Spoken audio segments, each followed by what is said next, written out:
دعا مانگنے کا صحیح طریقہ۔ دعا مانگنا بہت بڑی شہادت ہے۔ قرآن و احادیث میں وہ جگہ جگہ دعا مانگنے کی ترغیب دلائی گئی ہے۔ ایک حدیث پاک میں ہے، کیا میں تمہیں وہ چیز نہ بتاؤں جو تمہارے دشمن سے نجات دے اور تمہارا رزق وسیع کر دے۔ رات دن اللہ تعالیٰ سے دعا مانگتے رہو کہ دعا مومن کا ہتھیار ہے۔ السلام علیکم ورحمۃ اللہ وبرکاتہ۔ اعوذ باللہ من الشیطان الرجیم، بسم اللہ الرحمن الرحیم۔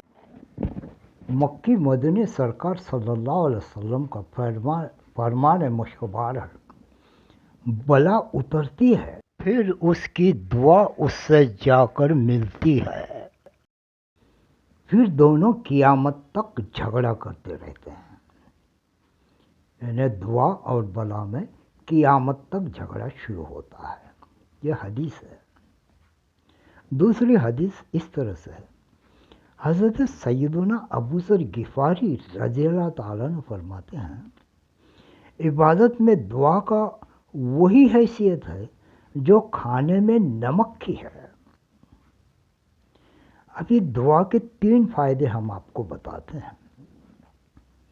اللہ رب العزت کے محبوب، دانائے غیوب، منزہ عن العیوب صلی اللہ علیہ وسلم فرماتے ہیں، جو مسلمان ایسی دعا کرے جس میں گناہ اور قطع رحمی کی کوئی بات شامل نہ ہو تو اللہ تعالیٰ اسے 3 چیزوں میں سے ایک ضرور عطا فرماتے ہیں۔ 3 چیزیں ضرور یا اس کے 3 میں سے ایک چیز ملتی ہے۔ وہ کون سی چیزیں ہیں؟ تو 1، یا اس کی دعا کا نتیجہ جلدی ہی اس کو زندگی میں ظاہر ہوتا ہے، یعنی اس کی دعا قبول ہو کے جیسا اس نے مانگا ہے ویسا اس کے زندگی میں اسے ملتا ہے۔ 2، اللہ تعالیٰ کوئی مصیبت اس بندے سے دور فرما دیتے ہیں۔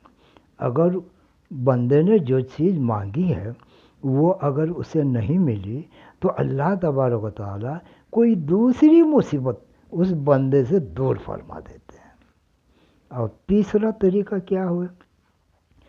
اس کے لیے آخرت میں بھلائی جمع کی جاتی ہے۔ ایک روایت میں ہے کہ بندہ جب آخرت میں یہ تمنا کرے گا اس ثواب کو دیکھتے ہوئے کہ کاش دنیا میں میری کوئی دعا قبول نہ ہوتی۔ دعا تو بنا قبول ہوئے جاتی ہی نہیں۔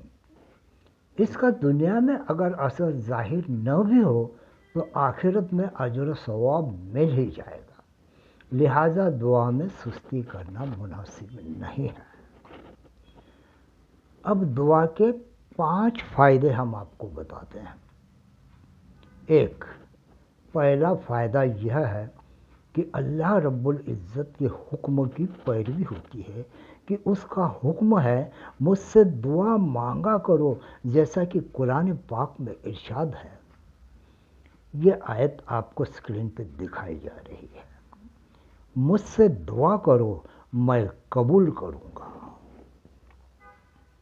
دوسرا فائدہ یہ ہے کہ دعا مانگنا سنت ہے کہ ہمارے پیارے آقا مکی مدنی مصطفیٰ صلی اللہ علیہ وسلم اکثر اوقات دعا مانگتے تھے، لہٰذا دعا مانگنے میں اتباع سنت کا بھی شرف حاصل ہوتا ہے۔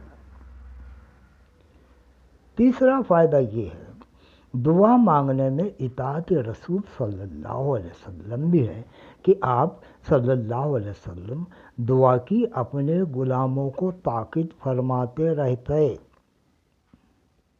چوتھا فائدہ یہ ہے، دعا مانگنے والا عابدوں کے زمرے یعنی گروہ میں داخل ہوتا ہے کہ دعا بجاتے وقت خود ایک عبادت بلکہ عبادت کا بھی مغز ہے، جیسا کہ ہمارے پیارے آقا صلی اللہ علیہ وسلم کا فرمان عالی شان ہے کہ دعا عبادت کا مغز ہے۔ یہ حدیث ہے۔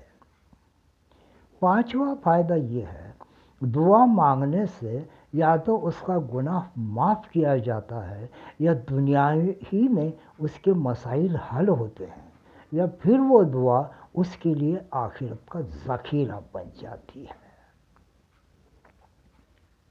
دعا مانگنے میں اللہ رب العزت اور اس کے پیارے حبیب ماہ نبوت صلی اللہ علیہ وسلم کی اطاعت بھی ہے۔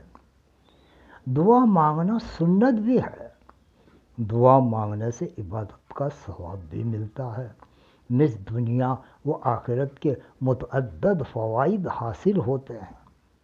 بعض لوگوں کو دیکھا گیا ہے کہ وہ دعا کی قبولیت کے لیے بہت جلدی مچاتے ہیں، بلکہ ایسی باتیں بناتے ہیں کہ ہم تو اتنے عرصے سے دعا مانگ رہے ہیں، بزرگوں سے بھی دعائیں کرواتے رہے ہیں، کوئی پیر فقیر نہیں چھوڑا، یہ وظائف پڑھتے ہیں، وہ اوراد پڑھتے ہیں، فلاں مزار پر بھی گئے، مگر اللہ رب العزت ہماری حاجت پوری کرتا ہی نہیں۔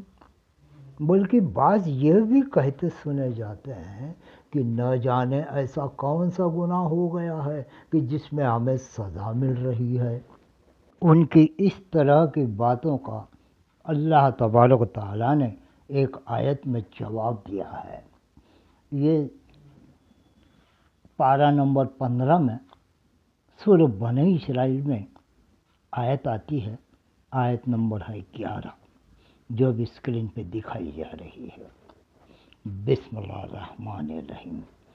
وَيَدْعُ الْإِنسَانُ بِالشَّرِّ دُعَاءَهُ بِالْخَيْرِ وَكَانَ الْإِنسَانُ عَجُولًا۔ اس کا ترجمہ ہے، اور انسان جس طرح جلدی سے بھلائی مانگتا ہے اسی طرح برائی مانگتا ہے، اور انسان جلد باز پیدا ہوا ہے۔ انسان کی ایسی جلد بازی کی وجہ سے یہ ایسے الفاظ اس کے منہ سے نکلتے ہیں، پھر اللہ تبارک و تعالیٰ کے رحمت کے خلاف شکایت کرتے رہتے ہیں کہ ہماری دعا سنتا ہی نہیں۔ یہ الفاظ کفر میں شمار ہوتے ہیں۔ ابھی شرائط دعا، یعنی دعا کے کچھ شرائط بھی ہیں۔ اللہ تعالیٰ جس کی دعا قبول کرنا چاہتا ہے یا قبول کر دیتا ہے، اسی واسطے دعا 3 قسم کی ہوتی ہے۔ دعا کے قسم کتنے ہیں؟ 3 ہیں۔ ایک وہ کہ جو قبول ہو جاتی ہے، اور دوسری وہ کہ جس کے سبب گناہ جھڑ جاتے ہیں، اور تیسری وہ کہ جس کا ثواب درجے بلند ہو جاتے ہیں۔ قاضی ابو بکر عربی رحمۃ اللہ علیہ فرماتے ہیں کہ دعا یہ ہے کہ بندہ اپنے خدا کے آگے کلام منفعت اور دفع ہونے نقصان کے عرض کرے، چونکہ اللہ دعا سے بلا ٹل جاتی ہے اور رحمت الہی نازل ہونے کا باعث ہوتا ہے۔ جس طرح ڈھال سے تیر کو روکنے کی اور پانی زمین سے سبزے کے اگانے کا سبب ہوتا ہے، اسی طرح دعا بھی مومن بندے کے لیے ایک ہتھیار ہے۔ جب دعا بندہ اور ذکر ہمیشہ کرتا رہتا ہے اور اپنے اللہ کے آگے گڑ گڑاتا رہتا ہے تو فرشتے تمام سختیوں سے اس کی حفاظت کرتے ہیں۔ ابھی اس دعا کی 9 شرطیں ہیں۔ 1، عمل صالح کرے، یعنی اچھا عمل کرے، یعنی صدقہ اور نماز روزہ ادا کرنے پر کمر بستہ رہے۔ 2، دعا کو حمد و صلات سے شروع کرے، کیونکہ رسول مقبول صلی اللہ علیہ وسلم پر جب تک درود شریف نہ پڑھا جائے تب تک وہ دعا قبول نہیں ہوتی۔ تیسری شرط یہ ہے، اللہ تعالیٰ اس کی دعا قبول نہیں کرتا جس کا دل دوسرے خیال میں مشغول ہو۔ اور چوتھی شرط یہ ہے، گناہوں پر اور نافرمانیوں پر اصرار نہ کریں، حدیث شریف میں آیا ہے کہ وہ شخص بڑا احمق ہے جو گناہ کو نہ چھوڑے اور نہ توبہ کی خواہش کرے۔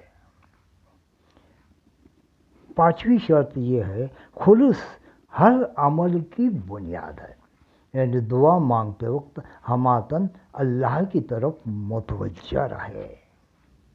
6، حلال روزی طلب کرے، حرام کے لقمے نہ کھائیں۔ 7ویں شرط یہ ہے، پرہیزگاری اور تقوی شرط ہے۔ 8ویں شرط یہ ہے، منہ قبلے کی طرف کر کے دعا مانگے۔ 9ویں شرط یہ ہے، آہستہ آواز سے دعا مانگے، کیونکہ جو کچھ خفیہ دعا مانگی جائے وہ دعا بہت جلد قبول ہو جاتی ہے، یعنی زور سے آواز سے مانگنے کی ضرورت نہیں ہے۔ خفیہ آواز یا دل میں بھی دعا پڑھنا یہ اس کے قبولیت کے آثار میں شمار ہوتا ہے۔ اس ویڈیو کو لائک کریں اور شیئر کریں، اپنے دوست احبابوں میں بھیج دیں اور سبسکرائب کرنا نہ بھولیں، کیونکہ اس سے ہماری حوصلہ افزائی ہوتی ہے۔ اللہ تبارک و تعالیٰ تمہیں اور مجھے بھی ان دعاؤں کو صحیح طریقے سے شرطوں کے ساتھ پڑھنے کی توفیق عطا فرمائے۔ آمین ثم آمین۔ یہ جو دعا ہے ہر مومن کا ہتھیار ہے، اور ہر مومن کو یہ چاہیے کہ دعا کی شرطوں کے ساتھ اس ہتھیار کا بڑے احتیاط سے استعمال کریں اور اپنی حفاظت کریں۔